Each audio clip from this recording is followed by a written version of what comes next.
Na kutokana na ongezeko la idadi ya wagonjwa mahututi katika kaunti ya Trans Nzoia na maeneo jirani, serikali ya kaunti hiyo imeongeza vifaa vya kushughulikia wagonjwa hao katika hospitali ya Michael Wamalwa Kijana. Akizungumza baada ya kupokea vitanda vya kisasa vya ICU vilivyonunuliwa kwa gharama ya shilingi milioni 27, Gavana wa Trans Nzoia George Natembeya amedokeza kwamba vifaa hivyo vinatarajiwa kupunguza rufaa za wagonjwa kwenda hospitali za mbali kwa ajili ya huduma za dharura.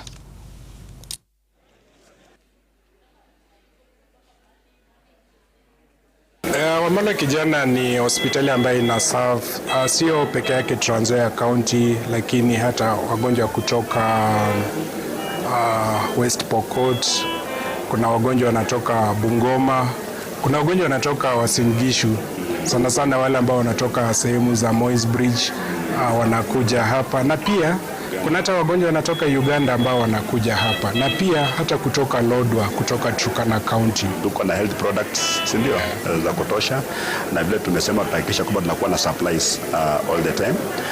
KEMSA pia wameanza kuimprove. We are working on some kind of arrangement with them.